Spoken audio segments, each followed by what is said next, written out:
How to get a hard rock underground mining job. Welcome to Australian Mining for New Starters, and today we're going to have a quick look at this page about how to get a hard rock underground mining job on the sponsor's new website. They've done it up and there's a lot more information available, and you can have a look at a bit more of the course and the outline of the course before you sign up for it, which we'll go through in a minute.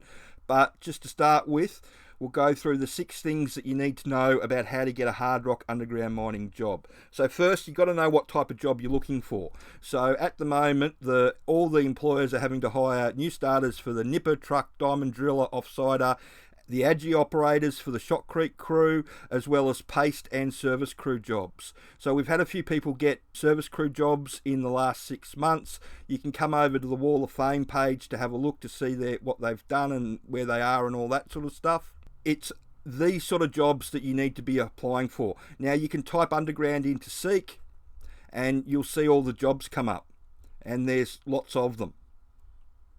And you can go through and see it all from there. Now, once you decide what sort of job you want to get, you've got to understand what the employers want. Now, the thing that all the employers want is someone that knows how their mine works. Now, if you can show them that you understand what's going to be expected of you on site, then you are way ahead of anybody else that's trying to get in at the moment.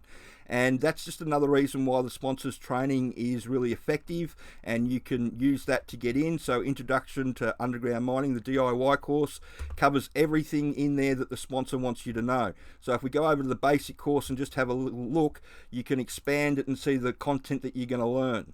And in Module 2, probably the most of the content that the employers want you to know is about how their mine works with ground support development, firing cuts, escapeways, production mining, paste fill. It goes into the lot.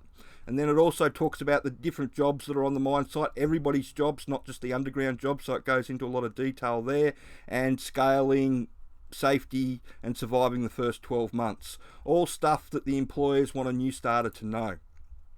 And if you can show them that you know how their mine works, then you've genuinely got something to offer them and they'll hire. So again, you can check out the Wall of Fame page to see the latest people that have gotten hired. Understanding the employment process, and that's who's doing the hiring. So it's normally the foreman or the project manager who decides who gets hired. The HR departments work a little bit differently in Hard Rock Underground. They don't always have one big department working for all mines. Often it's separated out for a couple of people per mine, and they often don't talk to each other.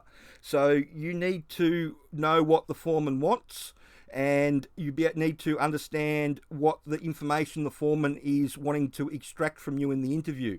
First off, they want to know that you've actually understood what's in the training if they're calling you. So they'll often ask, what did you learn from the course? Gives you a good opportunity to show your mining knowledge. Then after that, what they're trying to do is find out whether you're a good person to have a beer with.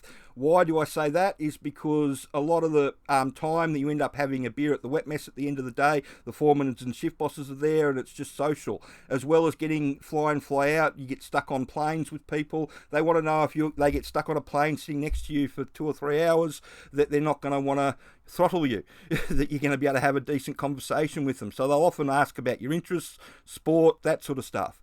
And all this time, it's a good opportunity for you to weave into the conversation the stuff that you've learned in the training. So again, it just reinforces to the foreman that you understand what's going on and that you know what you're getting yourself into.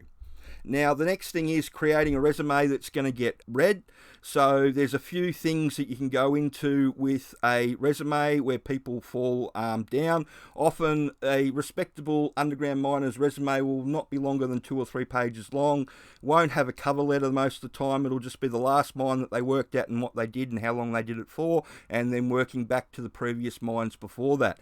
So if you put in a 20-page resume thinking that that's going to help you get a job with a whole heap of dump trucks printed on it and all nice and pretty, all it's going to do is see it get culled straight away.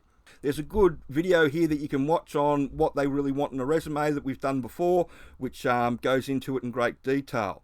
The next thing is interview prep. what the foreman wants to hear on the phone during the interview.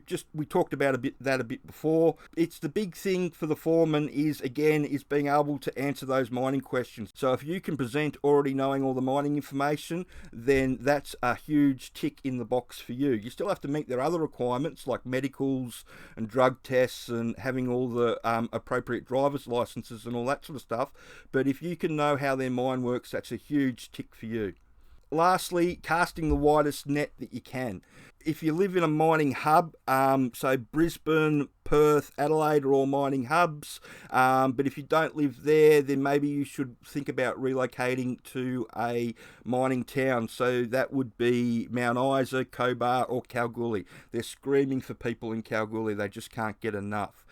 But if you want a FIFO job out of a mining hub, then it's just persistence. You need to apply for the jobs every day that they come up. Even if it looks like the same job that you applied for a month ago, reapply for it. Assume that they're starting again from scratch and they've culled all the resumes, and just keep on sending it in. One of the guys that got a job a bit before, where is it on the Wall of Fame page? Where are we? Yeah, Mark, who got a job as a truck driver. It took him 3 runs at the employer that he eventually got in with before he got a job. And it just shows you that it's persistence, persistence, persistence. So you've got to keep applying. Once you stop applying, that's when you're not going to get any jobs anymore. And even if you enter into the employment process, it's important to keep on applying through that process until basically you're physically on site. That's the way I always got taught. If you think you're going for a medical and you stop looking for jobs because you're going for a medical for other areas, then there's a good chance that job, for whatever reason, might fall through. You'll find that if you keep applying for the jobs, even through the medical stages and all that sort of stuff, then that job that you're going for will go through. It's just the way it works out, and I've seen it happen to a lot of people over the years. It happened to myself in the early 2000s, where I thought that I was in for a job, and as soon as I stopped looking, that job fell through and I had to start looking again. Now, it's just an inconvenience, but it's just something that I've learnt over the years, that the mining gods, they don't like you to stop looking for work until you're actually physically on site.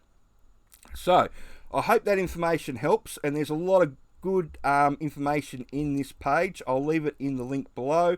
And if you want to get into the hard rock mining industry, remember that it's the courses that the sponsor does, the DIY or the work ready, that will help you propel yourself into the industry. Thank you.